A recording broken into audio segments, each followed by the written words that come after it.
What's up, everyone? I'm Nick Campo. And I'm Benny the Jet Singleton. Benny the Jet Singleton. We're the Lone Guys podcast. Yep. Sorry for that little interruption. Benny the Jet. I don't think anyone's ever said you move fast at anything. There are a few people who said that. Benny the Jet. Maybe my wife tells me that all the time. Oh boy. Hopefully she's not watching.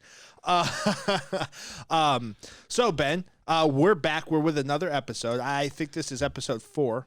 Yes. 4 episodes in. We started a business. We've gotten business in. We've closed a bunch of loans. We're doing, I think, a pretty good job. Where are we going on this show? Like, what do you want to talk about? Do you want to talk about the market? Do you want to talk about what processes is, how hard it is to start a business? This podcast, I hope people get entertainment value out of it. Right. I hope they get information. But we don't stay on script. You have a computer here because you put questions down just to get me going. I'm not going to get mad this episode. It's a guideline. Yeah. Yeah, but we don't script it. No, it's not pre-written. I don't even know what's on it. I asked you to send it to me, so in case there was any like subjects I didn't know. Well, I think it's more fun this way. Right. So what are we doing? Like, what are we doing today? Well, the first thing too, just wanted to bring this up. I know Mike Glazier's is going to be really excited about it, but bringing up that the Mariners took the series from the Yankees with Stanton on the DL. Are you a little worried? I have never once in my life worried about baseball in July and August. I worry about baseball in October. I've seen more World Series in my life than most people will ever see, and I'm only 33 years old. You're not wrong about that, but when you lose a series to the Mariners, I don't care when it is. I mean, they're pretty good this year. They're pretty good. They went out and got, Johnny Cueto at the trade deadline. So, but enough of baseball. Let's move on. They finally moved up from AAA. So yeah, I just had to bring that up for Mike Glazier, our processor. The best in the business, so yeah. Wanted to give him a little shout out, something to. He brought it up through a few text messages too, and he has. I just I ignore him. I'm not sure how you can be a North Carolina basketball fan, South Carolina football fan, Carolina Panthers NFL fan, Seattle Mariners baseball fan. Like, he's nationwide, and he's by your side, right? Yeah, he wants to give other people crap about liking teams in different areas, and I'm all for it. Root for who you root for. Just never change once you say you root for them. Yeah. So I'm all for it, and I'm happy he's never changed his teams. I got to give him that. I do think that he's a big Los Angeles Lakers fan now because of LeBron. He's a huge LeBron guy. Yep. Not really. His head's going to explode when he sees that I said that. So. I mean, it wouldn't surprise me, so. Yeah, no, he's one of those. He's like he probably likes Justin Bieber too. So I'm sure he does. Nothing wrong with that. But let's get into mortgage. Let's talk a little bit. Quick, yeah. You go first. Well, I thought we could go from here just to the market. I know it's been a little less news than normal. There's not Fed meeting was a couple weeks ago. Right. So I mean, what are your thoughts on the Fed meeting and where rates are at and the current market? Oh, man. Did you see what happened today? You said there's not a lot of news in the market. Well, yeah. China's dropping their interest rates now. Did you see that? I did. I didn't think that you could own land in China. So how are you buying homes? Aren't they a communist country? Yeah, but I mean, interest rates are for all sorts of debt, not just right. So what's the point debt. of getting debt if you can never own anything? I mean, credit cards and yeah. I mean, there's still debt out there. But they can't own property there? I don't know how that works. I mean, can they own a car? I have no idea. Honestly, I have no idea how communism works, and I don't care. I don't know. Right? They're communists. Am I crazy? Communist Party of China? Yeah. Yeah, I thought that the government just owns everything. And that's always confused me. So, like, how do people afford Well, it's like things? common ownership. Like, everyone owns everything. So, like, I could go up to you and be like, hey, that's my house? Is that how it works? I guess. Huh. That's interesting. But with land and property, I don't know how that works, though. Yeah, but anyways, that was the news today when it comes to interest rates, and they think that can affect world markets, and I think it will too. Yeah. We're going into a recession. So my thoughts on this is we are headed to a recession, whether they change the definition of recession on the news stations, and if the White House can change the definition of recession and all that, we are either in the start of a recession or we are quickly heading to it. And I've been saying this over and over and over. Outside of 2008, a recession has always been good to the housing market. Yes. So I'm in a good spot. Like, Yeah. I'm super excited. We're building our business. We're grinding. My book of business is getting bigger. You're doing what you're doing. You're growing your book of business. Our salespeople are growing their books of business. Our people who, like our process, our vice president of operations, who's Mike Glazier, is growing. Yep. He's not growing his book of business, but he's defining processes and so on and so forth, right? Yeah. Getting better every day. Every day. Every single day. Hey, y'all. Thanks for watching this clip. Go ahead and bang that red subscribe button. And turn on notifications by ringing that bell so that you can keep up with all of our mortgage and real estate content. Now back to our regularly scheduled program. The way I look at this is we're going into a recession, which is a slowing of the economy. It's not a shrinking of an economy. That's right. How long are we going to be in it? Maybe 2 years. Isn't it crazy how every time there's a Democrat in office, we're in a recession? And that's not a knock on politics, and I don't want to go there, but Obama recession, right? Right. And right after Obama, we had somewhat of a boom up until COVID. And then Biden, and this is super recent because we're young, Biden, we're going into a recession. And if you look at the cycle of a recession, so about 2 years, right? Yeah. We should be coming out of it when they elect a new president.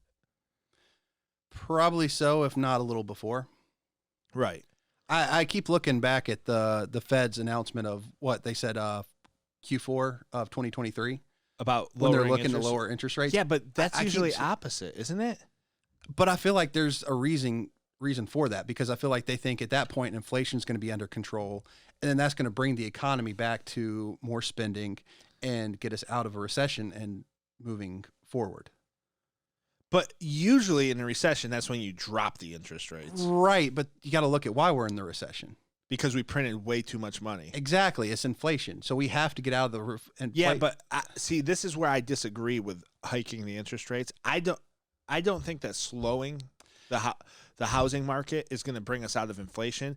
You have to stop doing the things that caused inflation. You can't keep printing off $4.4 trillion to send overseas, which they just did, or $4.4 billion or whatever it was, to help Ukraine's government. And I have no dog in that fight. But at the end of the day, that's not stopping inflation. That's right. I'm sorry, I am missing it. And maybe I'm not smart enough, and I've never claimed to be a smart guy. Yeah. I've always said I can be dumb and outwork everybody, and I'll be okay, right? But I'm just watching news cycles, and I try not to watch too much. I only watch stuff that does economics because the political stuff just makes me sick. Yeah. And that is part of economics, and they had this new bill that passed, and it was more printing of money and more funding and stuff. That's not stopping inflation. Yeah. No, well, the thought process behind it is, and it's not even just real estate. It's all interest rate. It's credit card debt. It slows down spending as a whole. You slow down spending, you slow down demand. That helps keep prices under check. Right. That's the whole thought process behind it, which in theory does help inflation. But you're right. When you're printing off $4 billion to put into circulation, it kind of defeats the whole purpose. Right. Because you're defacing the value of the dollar. But the value of the dollar right now is stronger than it has been compared to other currencies in a while, and it's because we started hiking our interest rates. Right. Because spending's less, because right, it more balances supply and demand. Yeah, I think they're going to the Fed's going to keep up in the overnight bank rate, and I want to clarify this for people. They're up in the overnight bank rate, which is quiz time, Ben. Which is what? Do you know what the overnight bank rate controls? I mean, it controls it's the secondary market rate, right? Well, no. So what it does is it controls. Yes, it is. So it's not actually housing interest rates. Yeah, it's not the interest rate that the everyday borrower will see, but it's the interest rate that banking can trade mortgage-backed securities at or bonds at. Right. Yeah. So when you bundle them and sell them on the secondary market, which is how they get their money back to issue more loans. Right. That's the rate that they're seeing. That and they call it the overnight bank rate, yes. right? Because that's when I think the trading goes on is overnight. Right. So, well, yeah, but it's also in the future too. It's right. after the loans close, after it's several weeks after. So that's why, and I know we've talked about it before, about the mortgage rates that you're seeing, those hikes have already been baked into it because the lenders are looking a couple weeks ahead. They are predicting it. So when you get quoted a rate, that's what it's going to be in a couple weeks. So when this Fed announcement comes off, it's not, all of a sudden your interest rate is going to change by 3/4 of a point. No, it's already been baked in. And a lot of times it even goes down because the market's over anticipating because it's very reactionary. Exactly. Yeah, that's what happened the last few times. Right. I actually have a theory. Today is Monday. We shoot the podcast on Mondays after work. On either Tuesday, Wednesday, or Thursday this week, I'm predicting that interest rates are going to drop anywhere from 35 to 100 basis points. Hey, y'all. Thanks for watching this clip. Go ahead and bang that red subscribe button. And turn on notifications by ringing that bell so that you can keep up with all of our mortgage and real estate content. Now back to our regularly scheduled program. That's my prediction. And we'll go back and see if my prediction's right, but that's my guess on what's going to happen. Okay. Another thing you asked about recent stuff I've seen, Gary V, who I'm a big Gary V guy because of put content. Yep. In 2018, he said that he would never buy a home again. It's a bad investment. Grant Cardone has been saying forever, unless you have $20 million in cash in the bank, you should not buy a home. You should rent. So, why would they say? What's the thought process behind that? The thought process behind it is you're throwing away whatever your mortgage payment is. You should invest that in other things that'll give you a faster return on your investment. That's Gary V's thought process. But it doesn't make a lot of sense because they're saying between the down payment, the $30K or whatever. Right. So if you put 10% down on a $300,000 what else home, could you do in terms of investment with that? Right. Yeah. Grant Cardone, I think we'll get into Grant Cardone, but Gary V is his thought process was invest that in other things, which your return on investment in that, and once you get X amount of dollars, then you can buy a home. Right. And he said that he would never buy a home again, never buy a personal home again, which I want to see if he stuck to that. So I'm going to go back and look. But it was an interesting thing. Like we're talking about modern market. There's a lot of fear mongering going on. And that's why I talk about that. Patrick David Bett.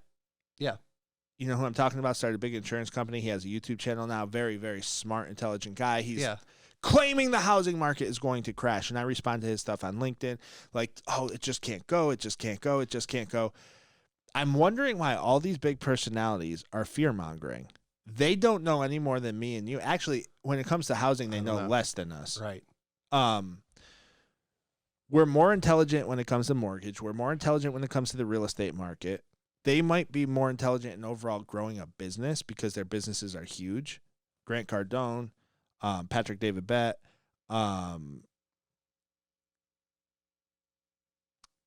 Gary V.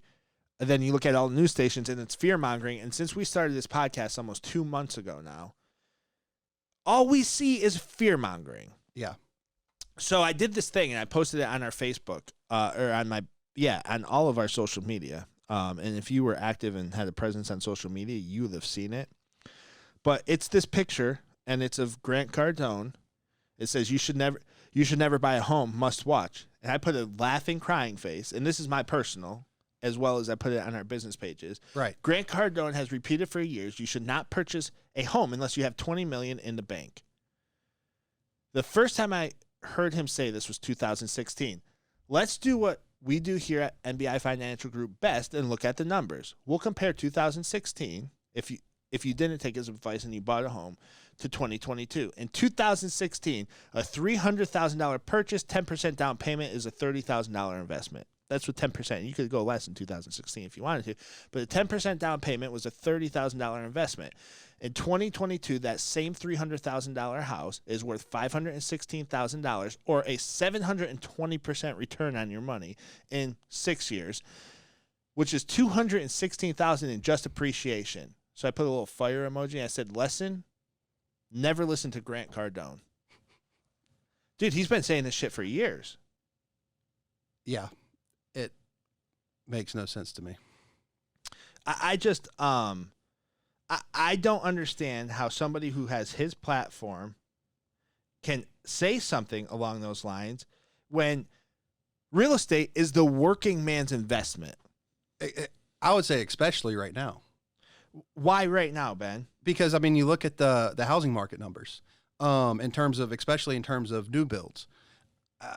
I mean, it right now it's at 49% builder confidence rate towards the market.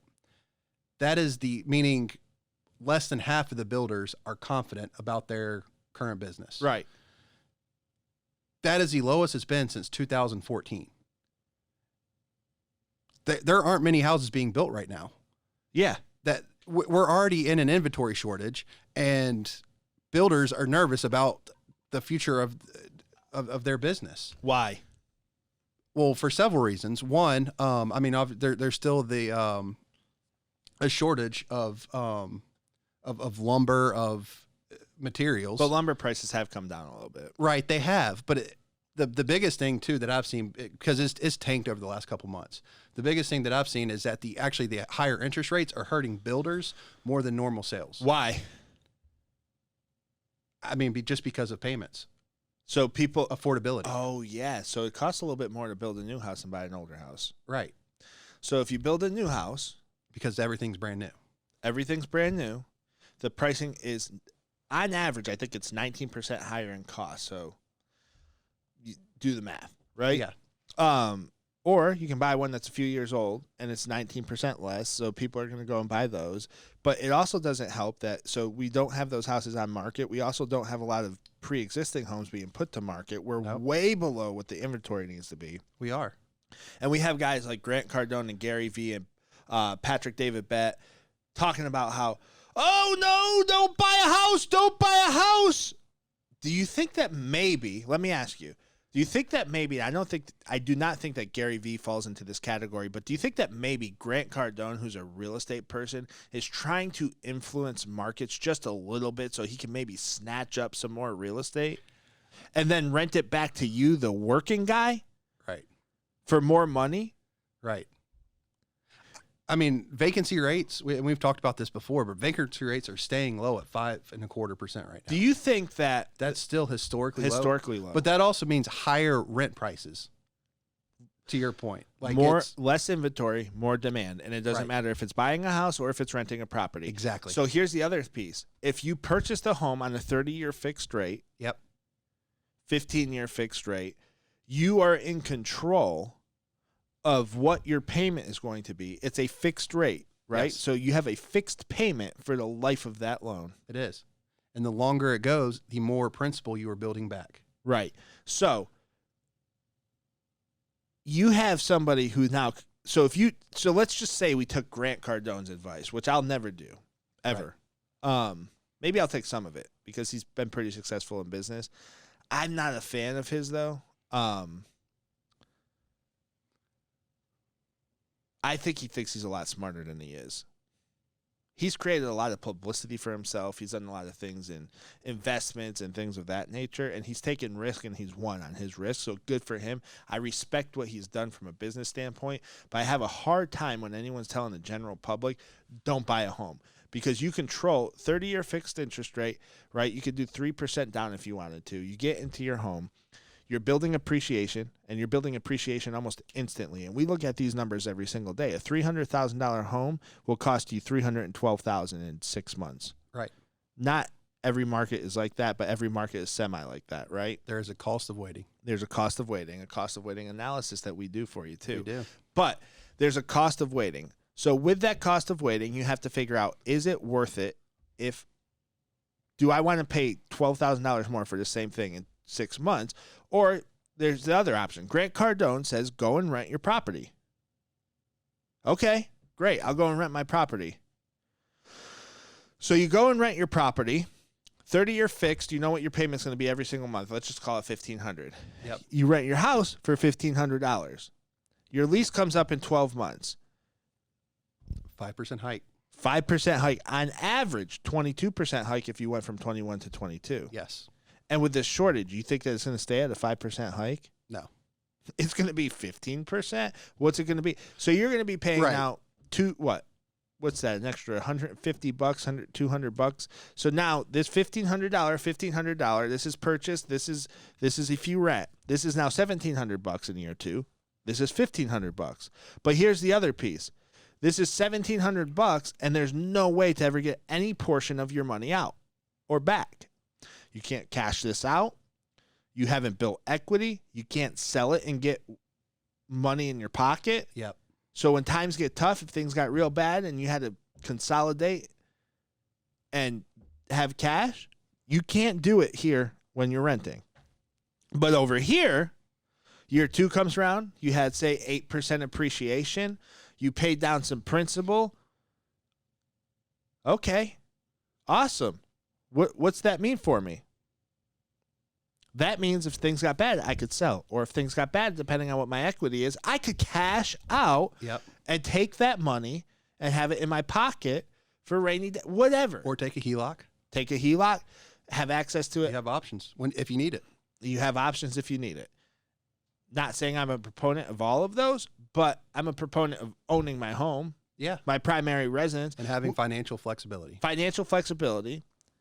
And then if you really wanted to get real frisky, you could go for financial freedom and pay that off and have no payment other than your tax payment on that property, because you never truly own anything in the United States. You pay Uncle Sam a fee to have that asset.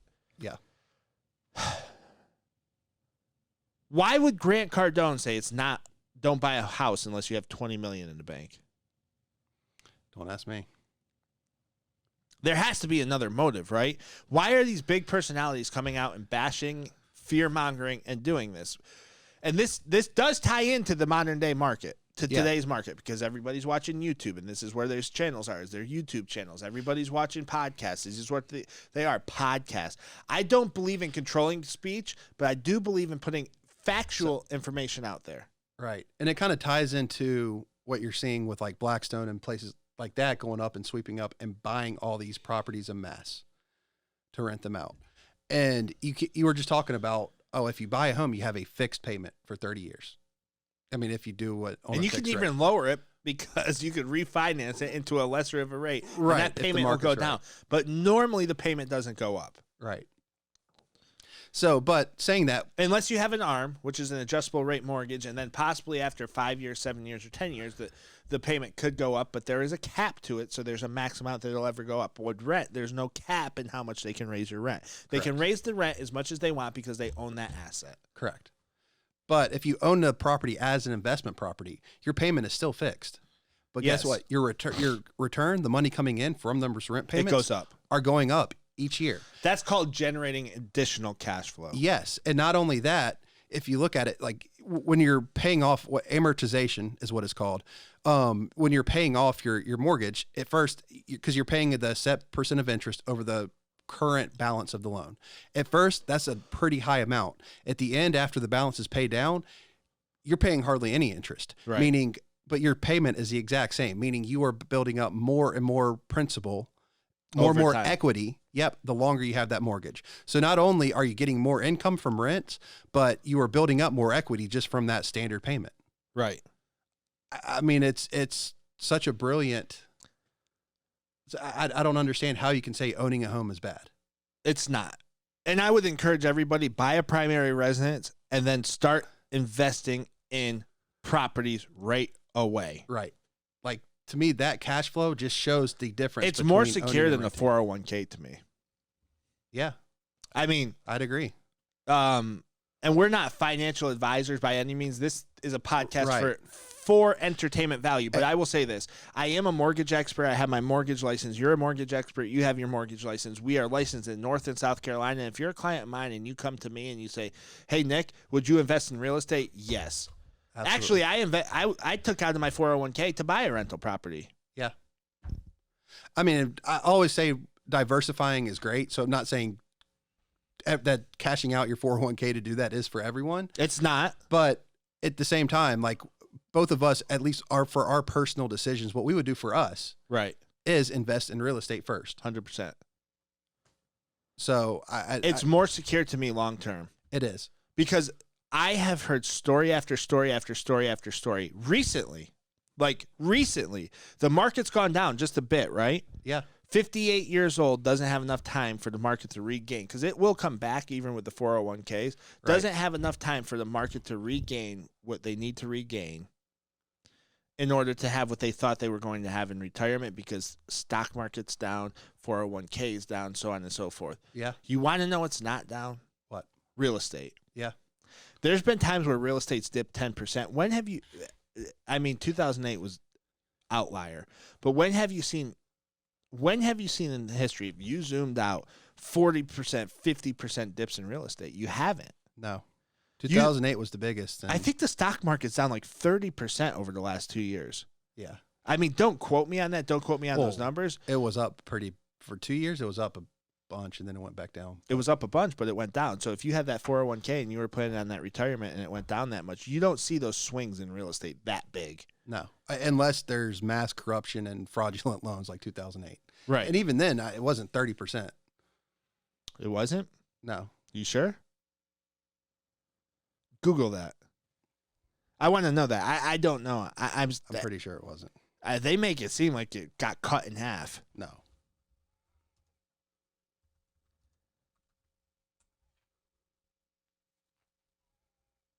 Yeah, that'll be interesting. But I'm a big believer in mortgage. I'm a big believer in real estate. I believe that mortgage debt's not bad debt as long as you don't over leverage yourself.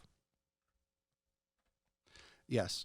Well, and it kind of goes back to what we always say. You said yes. What are we saying yes to? No, I was agreeing with what you were just saying. Okay. So I mean, it kind of goes back to you look at. But what makes a mortgage debt different than an auto loan, than a credit card? Because it's generating appreciation. It is, but it's also low cash flow. It doesn't affect you as much month to month as a car loan does, or as credit cards do. It doesn't have the high interest, the 13 plus interest rates of a credit card. Well, they're probably 16, 17% now of a credit card. And it doesn't have the 3 to 5 year term of a car loan. Right. So you get a car loan. I mean, you could be paying $600-700 a month. I've seen people $900 a month in credit and for a car. I've seen more than that.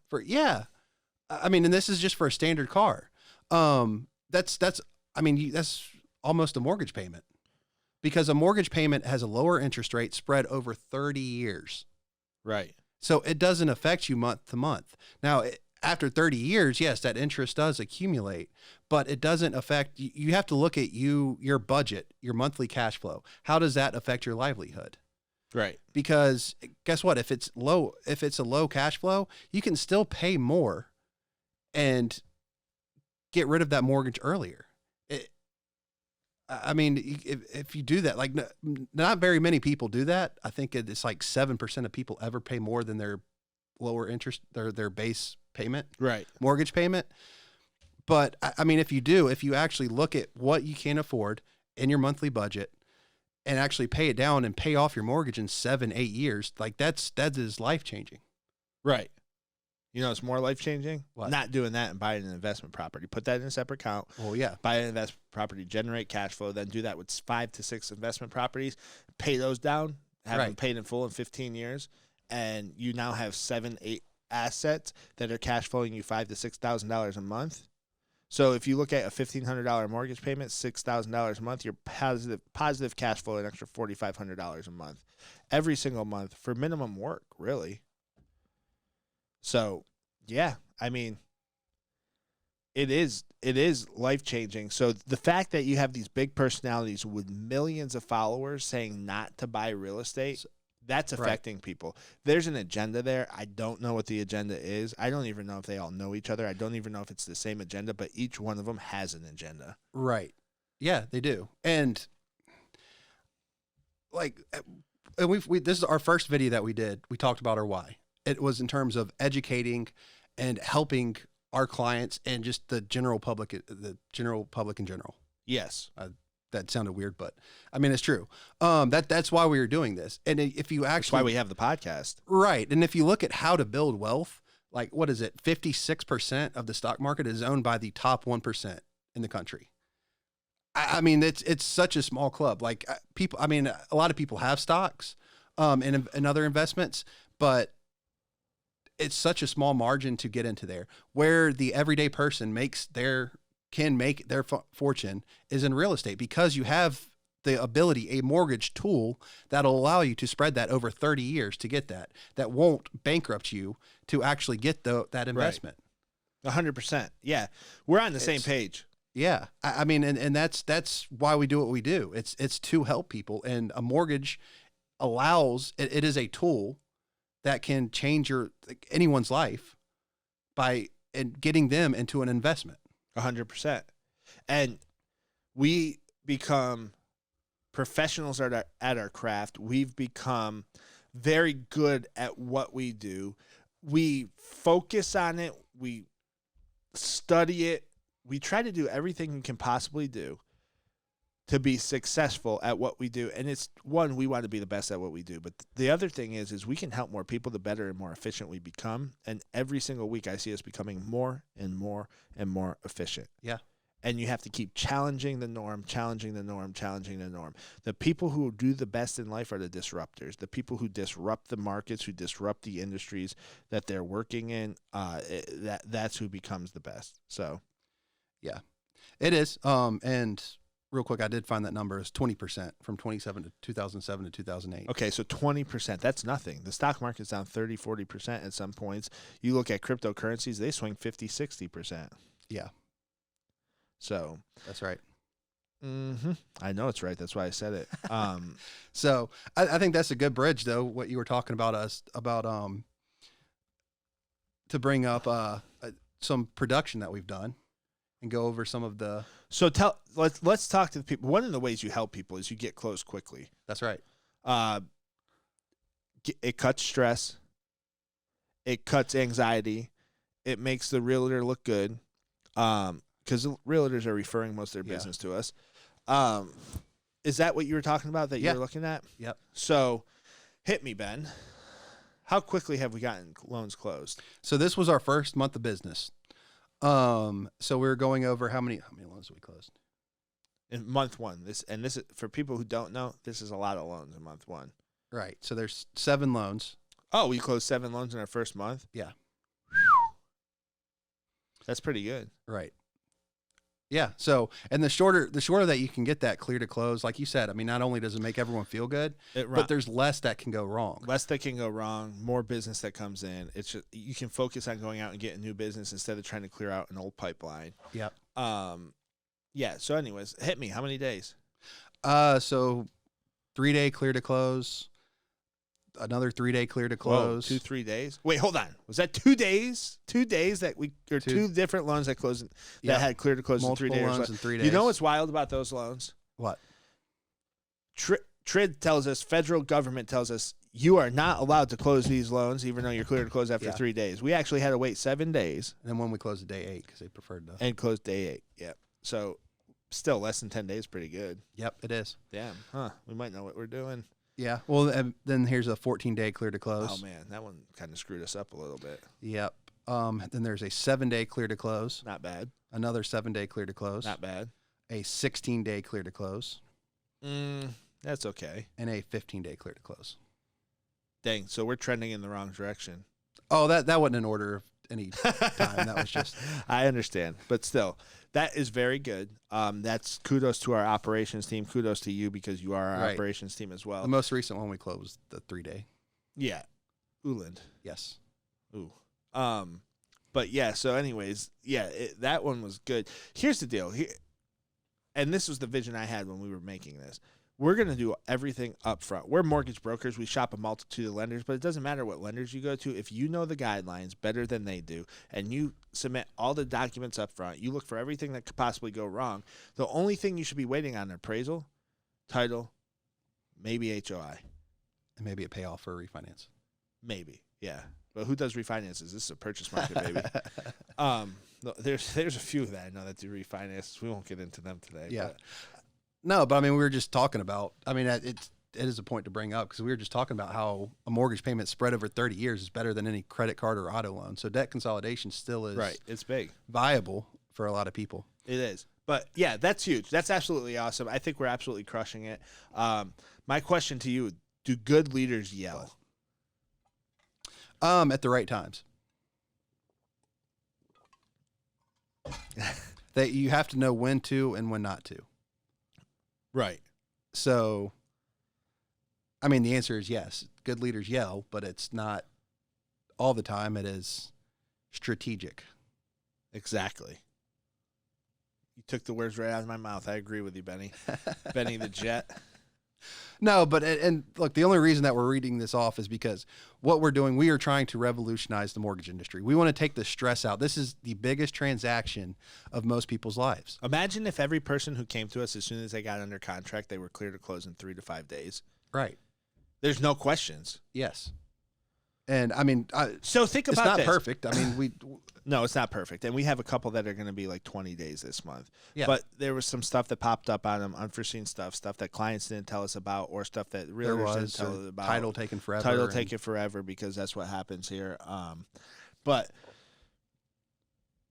if you work with a good title company that can get titles turned around very quickly, which you should. Yes. And if you are clear to close in 3 to 5 to 7 days, do you know how much more the mortgage industry, in my opinion, makes it way too hard. And I don't even know if it's the mortgage industry. I think that if you get too big as a company, it's very hard to stay efficient. So every lender that we work with, and we love them, and this is not a knock on them, we love most of them, but most of the lenders that we work with, we have to get on the phone at some point and correct something that they're doing. Yes. And what I mean is guideline. I think it has happened on pretty much every loan. But that's not but it happens. There are a lot of pieces too. I don't know if we've ever had a loan just go perfectly smooth. I don't think we have. But the reason that we do everything up front and we get everything before they're even under contract is because we have everything we could possibly need. And you being DE underwriter. DE, yeah. Chums. I knew it was something. Chunk, chums, it's all the same. Sorry, underwriters. And Lap. I knew it was something. With you having all this, that means you're probably top 5% of underwriters in the entire country. Right? I mean, I don't know the percentage, but just go with that's all the government, yeah. So that's all the government certifications. Right. So you're very good at what you do, and we're going to be bringing in more people like you that are very good at what they do so that we can do what? Everything up front. Yes. Right? Yes. And when you do it up front before they're under contract, if you look at everything that could possibly go wrong, what you do is there's no anxiety there because they don't have the house. They haven't fallen in love yet. I think 3 of these approvals came in with only 2 conditions: title, insurance, and appraisal. But you get what I'm saying. So hear me out on this. So here's the whole theory. You do everything up front prior to actually going under contract. And realtors need to hear this. Realtors hear this. So we do literally everything up front. We have you sent a doc list today to a client of mine. Yeah. And he wants to buy a $500,000 house. He has not found the house yet, but that's the range he's looking. He needs to know, can I be approved for this? So most people in our position that are loan officers or in my position, they send out a pre-approval based on a loan application and a credit pull. Yes. We actually get the documents, and within 4 business hours of having the documents, we have a fully pre-qualified, bar a goal pre-approval. And I want my realtor partners to listen to this. For the client, they are now going to have a seamless, unanxiety-filled transaction because they haven't fallen in love with a house yet. Yep. So you give them this pre-qualification. They give it to the realtor. The realtor always asks us to adjust the price because you never want to let the opponent, who's the seller's agent, know what they're actually pre-approved for. So when you submit the offer, you submit the pre-approval for what they're pre-approved for, and you don't give it away because you don't want to drive price up and so on and so forth, right? So long story short, you go under contract, you immediately get me that. I am going to look and make sure we have HOI and title. It's either going to be in the contract, and if it's somebody that we know isn't very good, we're going to call the realtor and get an amendment to that purchase contract and say, we're going to work with this person because we know how quickly this person does it. We know what their costs are, and they're very good at what they do. And they work with the lenders we like to work with, right? Yeah. So we're going to do that. and then we're going to order title the same day, and we're going to order appraisal the same day that we registered the loan, and maybe we'll lock it, maybe we won't. That just depends, right? But you're now in love as the client. Yeah. And there's nothing else for you to do. Imagine falling in love with a house, and then somebody comes back to you and says, I need this from you. I need a letter of explanation. I need a bank statement. I need this. And it makes you wonder, like, what's going on? Did something change? Am I really going to get this house? Right. So now you're clear to close in 3 days. You close on day 8. You close on your mortgage on day 8. It takes Amazon packages longer at Christmas time to arrive than it does for us to close a mortgage. Am I wrong? Yeah, no, you're not. During wrong. the holidays, do not order your Christmas presents in December because they won't get there by the 25th on Amazon. They might say 1 day shipping, but something always gets lost. Oh, and Christmas, absolutely. Christmas time, for sure. For sure. But we're closing loans quicker than you can get a Christmas present delivered to your house. 1 7-day, 1 8-day. Closed. Closed. Like done. Like funded, closed, clients getting keys, moving into their house. Another one was, what, in 9 days? And not two more were in 9 days. Right. So we've closed 4 loans under 10 days, yeah. That's pretty insane. Yeah. For our out first of our month. first 7. Yeah. Right? So think about realtors. If you're closing 4 loans in 10 days or less,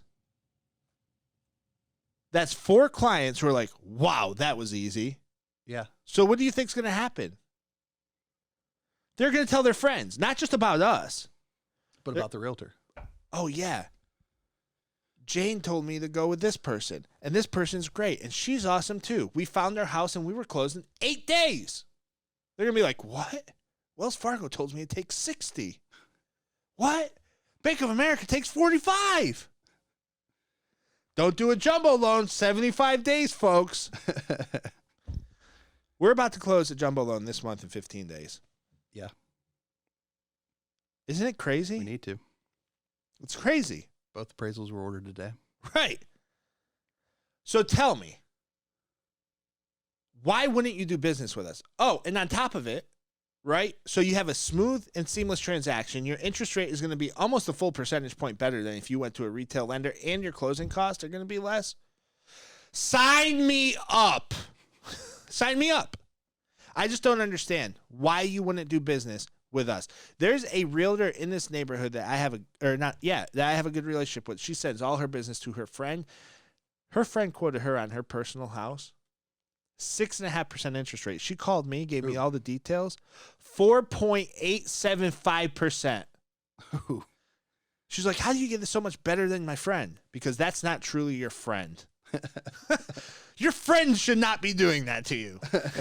Oh, what was your credit on that? There wasn't any. I was paying a premium. What? Yeah, this was a couple weeks ago.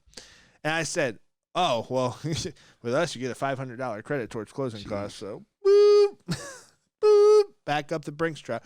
It was funny. Oh, I'm getting a call. Got to go. Then saw that person at the wine dinner. It's like, hey, what happened? Did you get your mortgage? No, man, my friend. Oh, your friend was still getting you 6.5%, and it priced you out of what you could afford? Come to me, dummy. See, that's a lot of money too. So what I've realized is people tend to do certain things, right? So if you have a tendency to always go with your friend, and your friend takes 30 to 45 days to close a loan, and it's at 6.5%, and that's what you're used to, it is almost unbelievable to you that you can possibly get a loan closed in less than 10 days with us at less of a cost, less of an interest rate. Wild, mind blown. These guys must be lying. And then we do it, and I got 6 referrals from the same real estate agent this weekend because we did it, and 2 of those loans were hers. Every client now comes to us.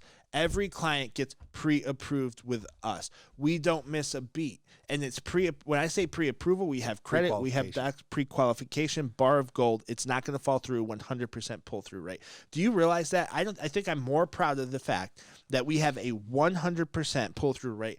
Also, with Carrington, we had a 14-day funding on $1 million loan. Bank statement deal, dude. Like, who's doing that? Yeah.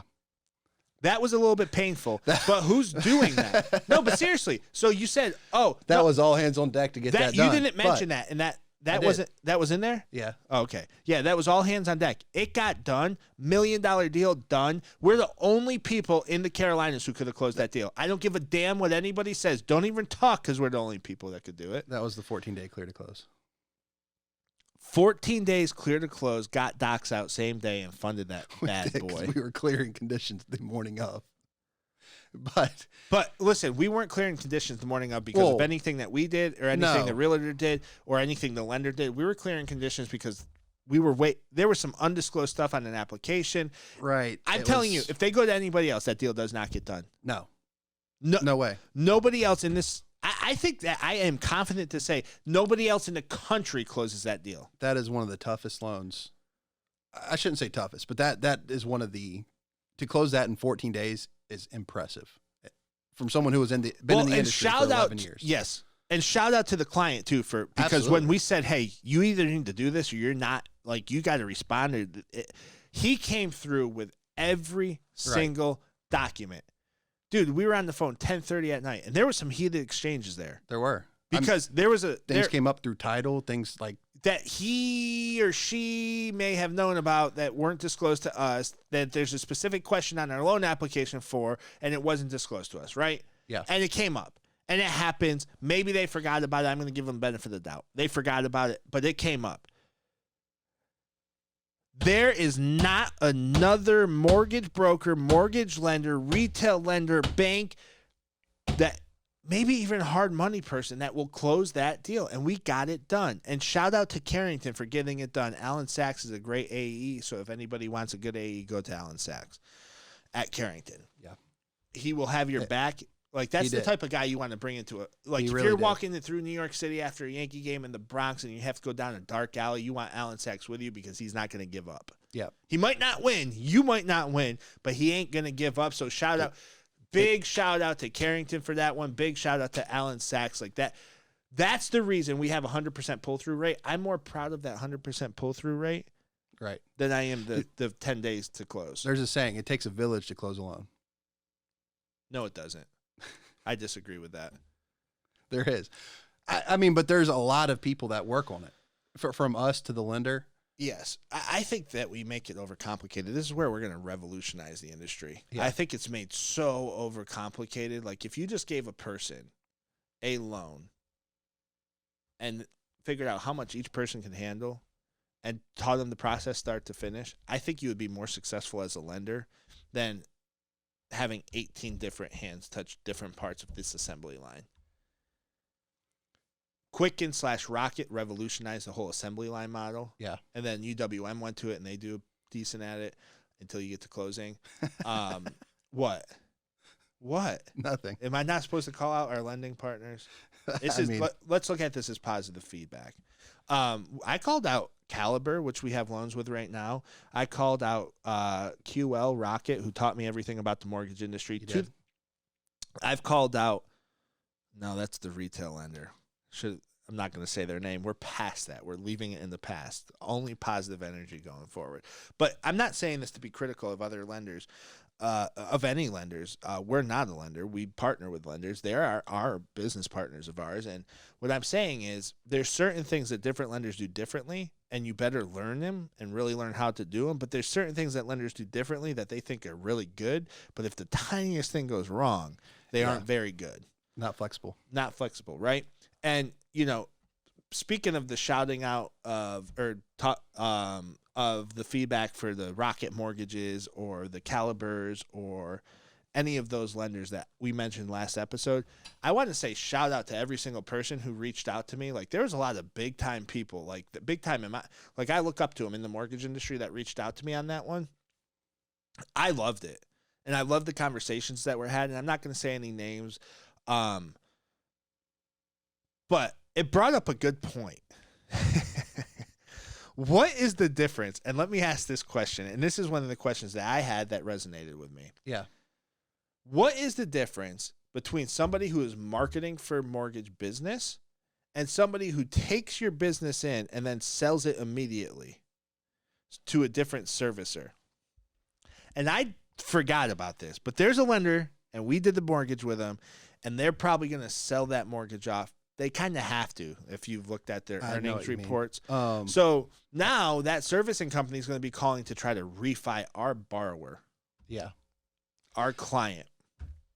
So, and I will say from my experience of working at Rocket that I know what I'm not talking about Rocket. I know, but but I was getting to it. You asked the difference between them. Yeah. Okay. Go ahead. I was going to say, I know that there is a big difference because there is a big thing there of if it's been with a partner, with a loan officer that does business with them in wholesale, that they do not directly market. So they take them off all the retail call lists. The Kool-Aid. I can see it. Right. Well, but they do. And I mean, I've been in on those discussions in terms of like, a client submits a loan to retail and wholesale, who gets it. That goes back to my days. That goes back to my days of at being at Rocket, and they've always done a good job. I think they got misrepresented as far as that's concerned. Now, but to your point, you're right. They are advertising through commercials, through all this. Yeah, so if someone's watching, we're North and South Carolina. It's about to be a football team. If someone's watching the Clemson, South Carolina game, it's on ESPN, and Rocket Mortgage is sponsoring ESPN. Yeah, your client is seeing that. Or if you watch golf, it's Rocket Mortgage Classic. Right. We live on a golf course. Your client is seeing that, and the general consensus, like the general thought process for a lot of industries is the middleman gets a cut. Why not just take out the middleman and save money?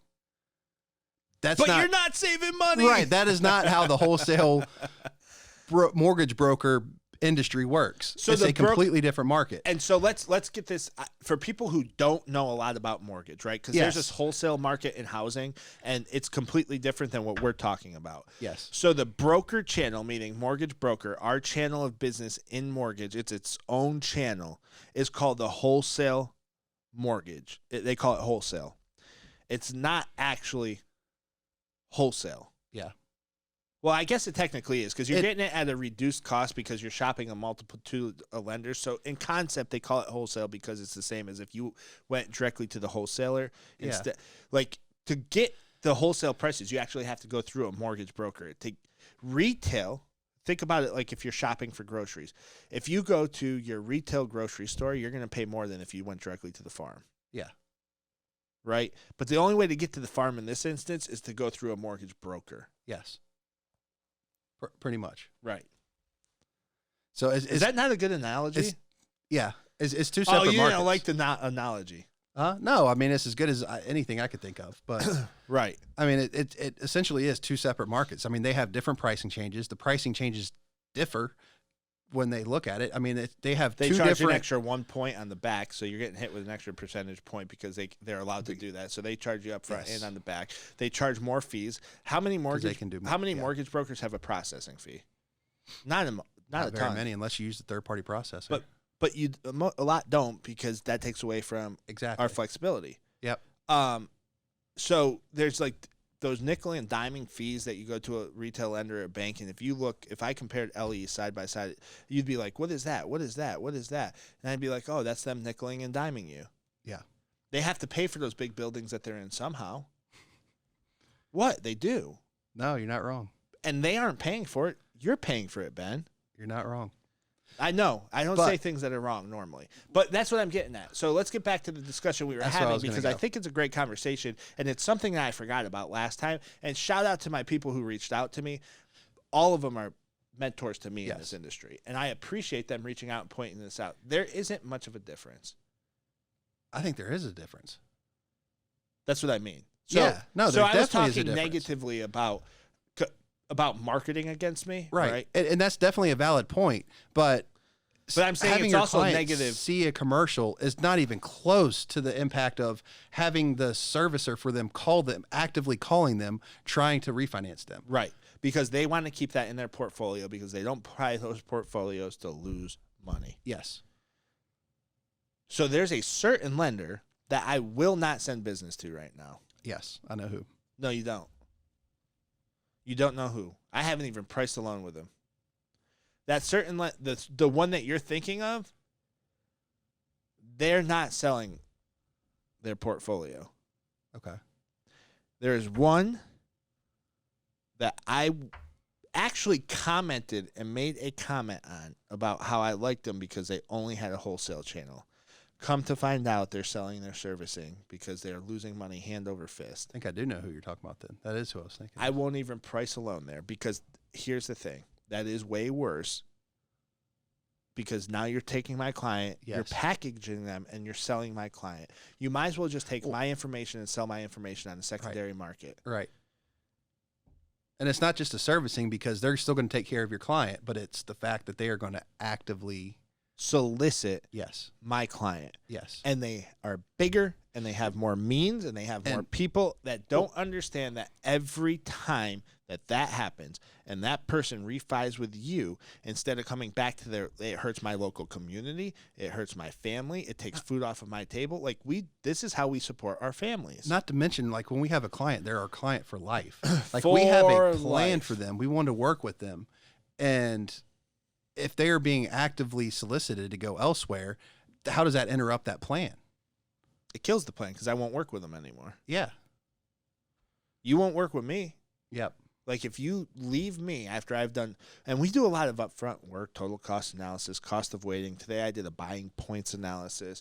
We do a lot of different stuff for our clients to make sure that they're in the best position to make great financial decisions when it comes to their mortgage, when it comes to their home, when it comes to real estate.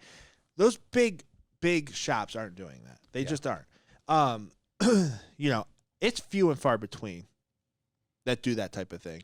Actually, realtors do that type of thing as far as market analysis. They don't do a total cost analysis, cost of weight, anything along those lines. Oh. But realtors actually do more so when it comes to a market analysis than most lenders, which is sad because we're the numbers guy. Yeah. Think about it. I call realtors all the time and said, do you work with somebody who does a complete market analysis, total cost analysis, cost of waiting, rent versus buy scenarios, buying point scenarios, doing this, and just puts the numbers down? Do you work with anybody like that? 99.9% of the time, they say no, but we do a market analysis. And now their market analysis isn't as detailed as us because we're financial guys. Yeah. So there is a certain lender, I'm not going to name names because I don't want everyone getting all, sad and upset and reaching out and thinking I'm bashing them. I will say this. I will actively work against anybody who is taking business from the broker channel and sending it to a place where it's going to be actively solicited. Yeah. This side of the business is hard enough. I'm already competing with 6 people before I even pick up my phone to talk to somebody, right? As soon as a credit is pulled, or as soon as I'm competing to get that realtor's business, I'm competing their client's business, I'm already competing enough. I don't want to compete anymore. I'm not afraid to compete. I will compete, but I don't want my business that I brought to you that you made money off of then being packaged and you to make more money off of, all because you can't run a profitable channel. Yeah. And have it in years. What's your thoughts? Through a good market. No, I agree. I mean, I really do agree. Like, who I'm talking about too. Oh, I do. And I think it's a valid, like I said, it's a valid point in terms of working with the wholesale lender that also has a retail channel that's marketing through commercials and things like that. But what is unexcusable is to sell it on the secondary, to sell the servicing rights to someone who is going to actively solicit. Like, you cannot have that. Are there any wholesale channel lenders with a retail channel that actively solicit brokers' clients? Not that I know of. It hasn't happened to me. Right. I haven't seen it since I've been in this, but we've also worked with pretty upstanding lenders. You know what else we forgot to talk about? What? Did you see all the lenders going out of business in the wholesale channel? I did. What do you think about that? Loan Depot and Beast, yep. PRMG. Yep. Sprout. Sprout. Is Fairway out yet? Not yet. I can't wait for them to go out of business. Somebody told me that AmeriSafe's struggling. I heard that AmeriSafe's struggling. I don't know if they are or not. That's rumors. Yeah. But I do know that Loan Depot no longer has a broker channel. Right. PRMG Sprout. Is there anyone else? I feel bad for the people who worked at those lenders because they're out of a job. I did too. Well, it's not even just them. Like, and probably why it came up with AmeriSave is 'cause they've had, 2 rounds of layoffs now? Everyone's getting skinny. So, yeah. You know what? And, yeah. I don't worry about getting laid off. I guess when you own the business, you don't have to worry about that. But what I do worry about is, am I going to wake up every day? Am I going to have that fire in my belly to go find? Because in this, Find new business. you eat what you kill. Yeah. Yeah, I got a lot of mouths to feed too. A lot of hungry people with their hands out. I'm just kidding. I'm kidding. Yeah. I don't know, man. That's wild. Speaking of the current state of the market, when you see a lender goes out, do you get nervous at all? No, not really. I don't ever get nervous. We've seen a bunch now since we've been in this. We industry. have. It's cyclical. I mean, they'll be hiring again in 18 months. Same lender, huh? Same lender.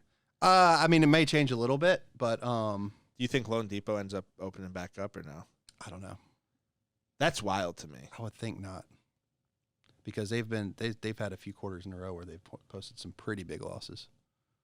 How do you have losses that big? I don't know. Like, and that's the thing. That's not just the recession right now. It's been going on. There's another one that I'm just waiting for to go out, and I feel bad about it because I know people who are there, but I follow the market and I follow the earnings reports, and earnings report after earnings report says losing money, and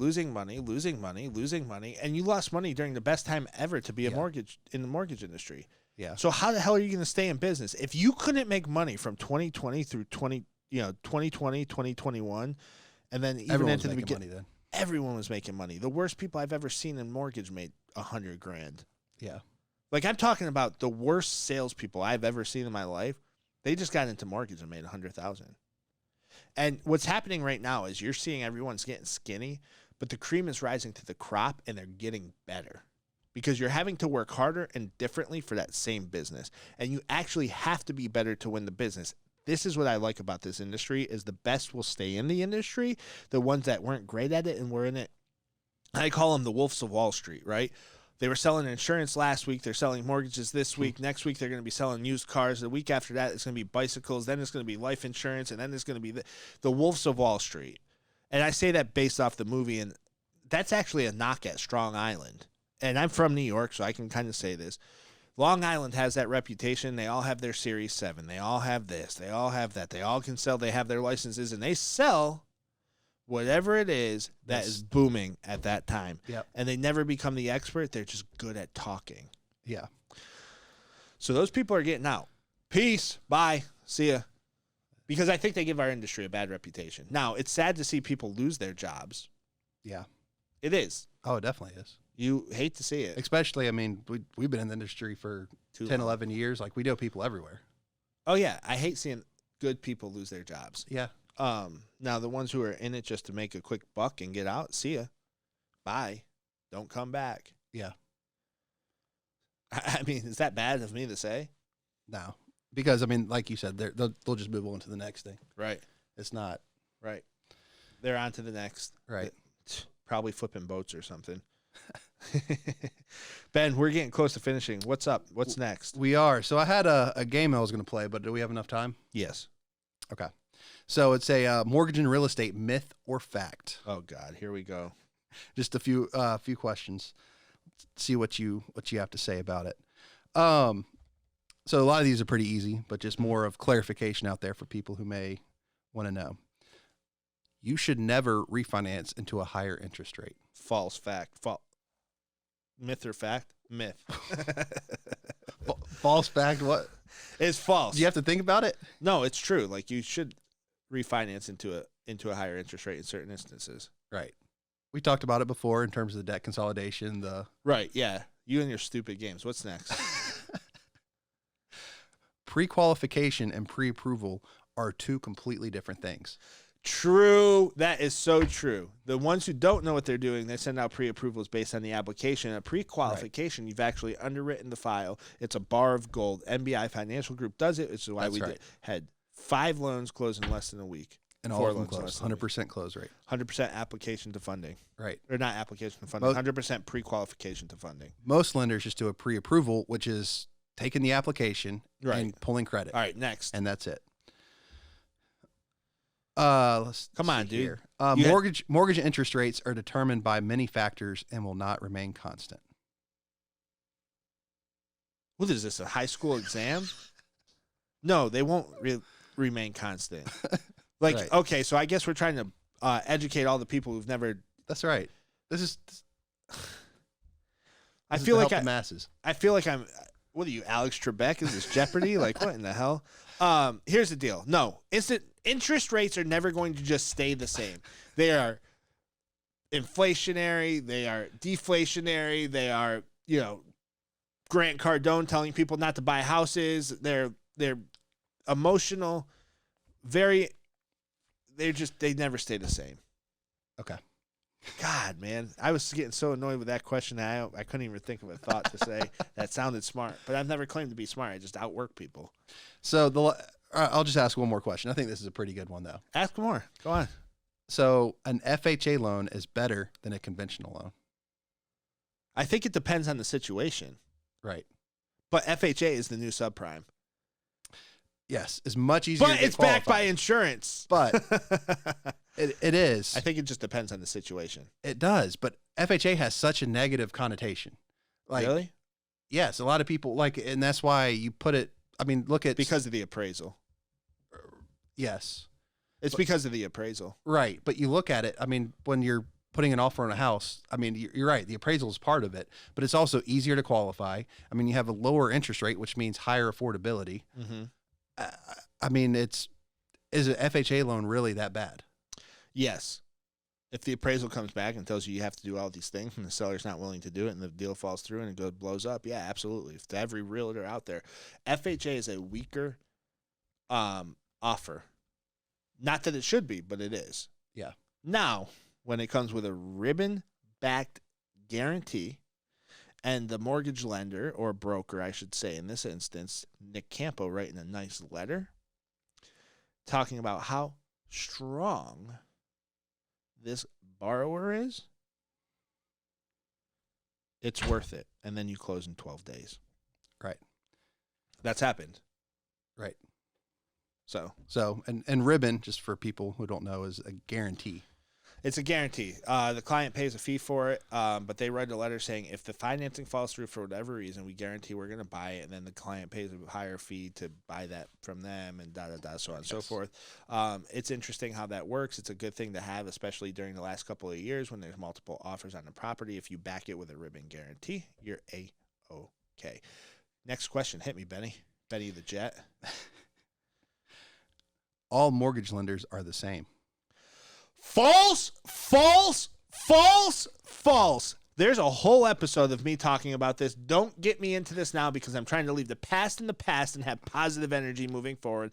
That's a false. Mortgage brokers are better. I know it sounds very Amy, but which is Association of Independent Mortgage Experts.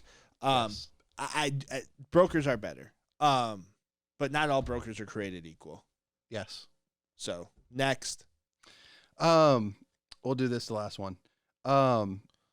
It is more costly to rent versus owning a home.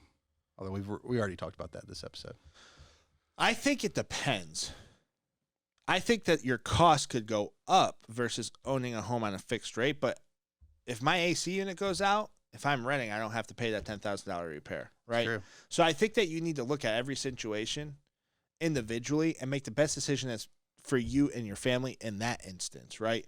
If somebody came to me and said, "Hey, Nick, I'm going to put $100,000 down and use my entire bank account to buy this house," it'll be $300,000 mortgage, but it's going to be a $400,000 house, and the only way I can afford this $400,000 house is if I put $100,000 down, and then I have no money left, and I make $1,600 a month, and my mortgage payment's going to be $800 of that. I would be like, probably a bad idea, and I know it's an insane Yeah. We'll say $6,000 a month. My mortgage payment is going to be $1,500 a month. Or no, we'll say I make $4,500. I have $15,000 a month. There you go. Mortgage payment, with the price of food, and I have to drive into work. Car loan. Whatever, right? I would say, probably a bad idea. You need to leave some money in the bank, do less of a down payment, because if something goes wrong, your house is going to be expensive, but it is worth having the house. It's a good investment in the long run, so on and so forth, but maybe not put that much down or look at a different price range. Yeah. That's what I would say. So, but is it more expensive to own a home?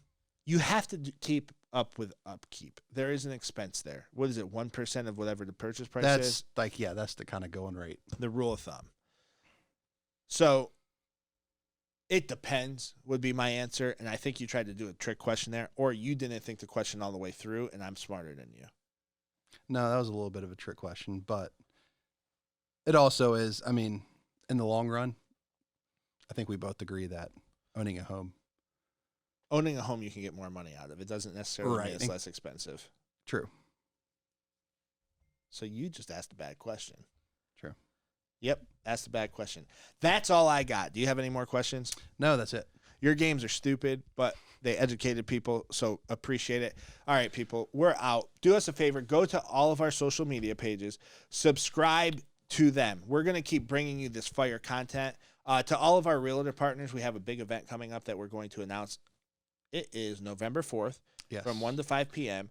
It's at the clubhouse. River Hills Clubhouse. I think it's One Country Club Drive. It is going to be a talk on the modern state of the market.